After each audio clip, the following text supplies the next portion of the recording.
a case study about how we're using data to listen to our users and, can we go back a couple slides?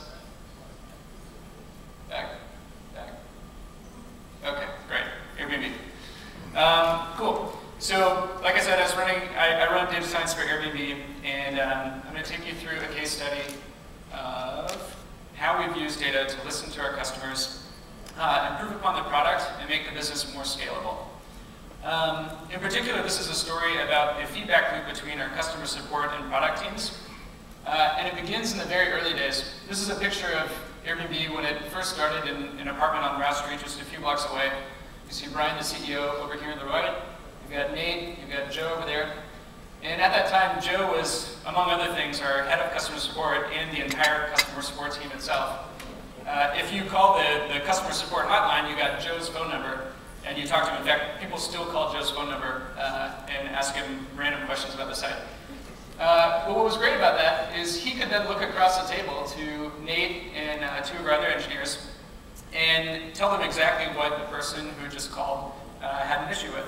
And so they'd figure out a solution, and they would deploy a fix, and the problem was solved, right? But you fast forward a couple years, and all of a sudden you've got a big customer support team that's solving all kinds of issues that people are contacting us about. And you've got a big product team that's building all these sexy new features that we're very excited about. And it's very hard to keep those two teams on the same page. And so this became significant to me shortly thereafter when I was looking at how bookings were trending, which is kind of a standard curve of seasonality for us in growth. But I overlaid tickets against that, and people were contacting us at a rate that was like 1-to-1.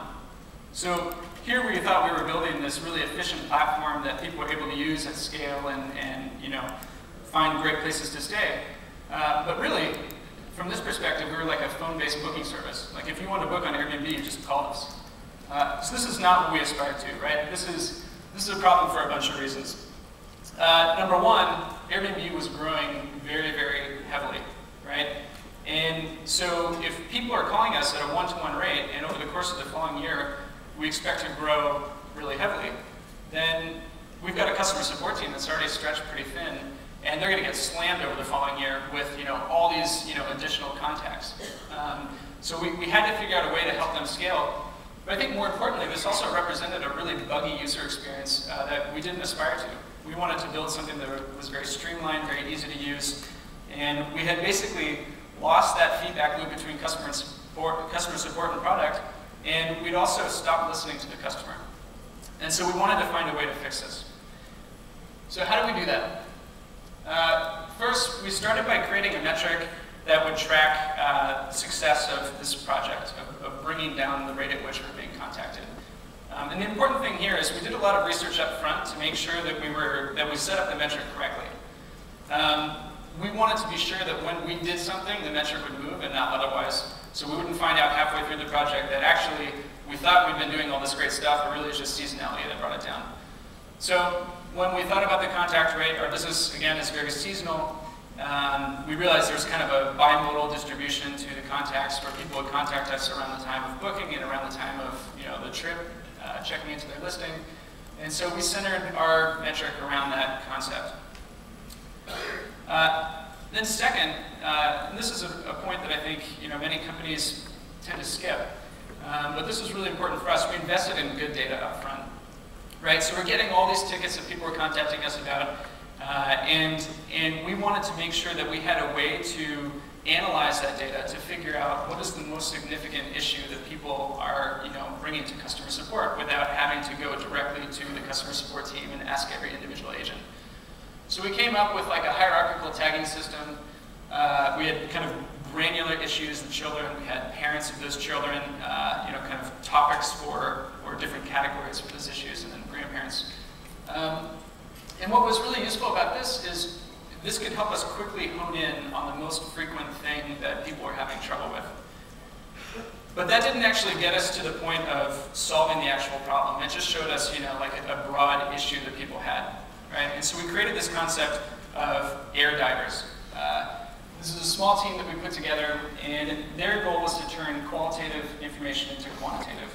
I think someone actually had this tattooed on their arm. This is like a team that took a lot of pride in what they're doing, which is awesome. And so specifically what we would do is we would give them a specific issue that the data told us was very, very frequent and recurring. And we would give them a couple hundred tickets related to that issue. And they would go off and read them. And they'd come back and give us a presentation about what specifically we needed to do in order to mitigate this issue. And this is another significant thing from a data science perspective, because I think a lot of teams would veer more in the direction of building like a natural language processing model to kind of dynamically figure this stuff out. But we didn't have time for that. We wanted to move fast. We wanted to start solving these problems tomorrow. And so this was a lightweight, really quick way of figuring out exactly what we should do. So what we figured out were a series of things that were, fairly low-hanging fruit, fairly obvious, right? This is one example, consolidated trip information. Guests just wanted to know, like, when I go to check into this listing, where am I actually going? Give me information so I can connect with the host. It was things of that nature that were fairly, intuitive. And so we quickly built features around, and it had a pretty dramatic effect on the contact rate straight away, right? So this is something that we were really excited about. It was like, awesome, let's keep going.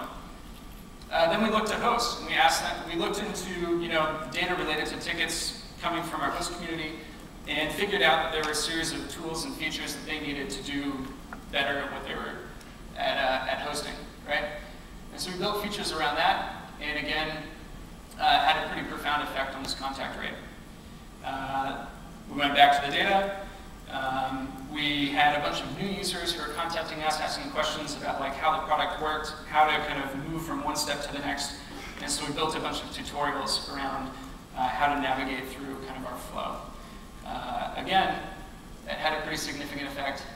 And from there, kind of last anecdote here is a simple thing like an FAQ page, right? Like, help people be more independent, help them solve their problems before they have to contact us. All pretty straightforward, but these weren't things that we were prioritizing on our product roadmap previously. But by doing so, and spending a little bit of time on this, we brought the contact rate down even more. So there are a few learnings here for me and for the team as a whole.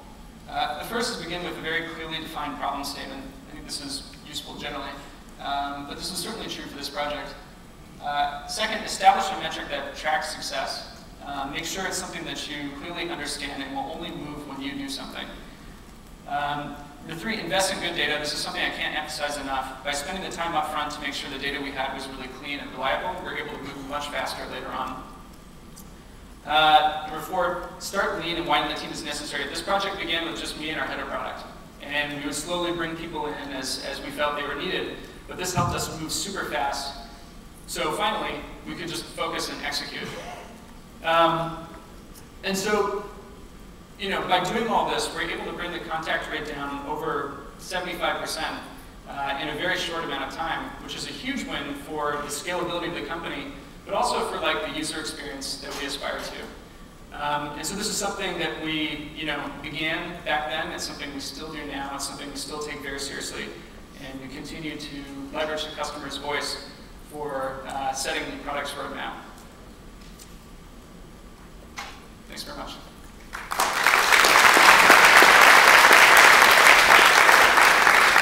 Thank you, Riley.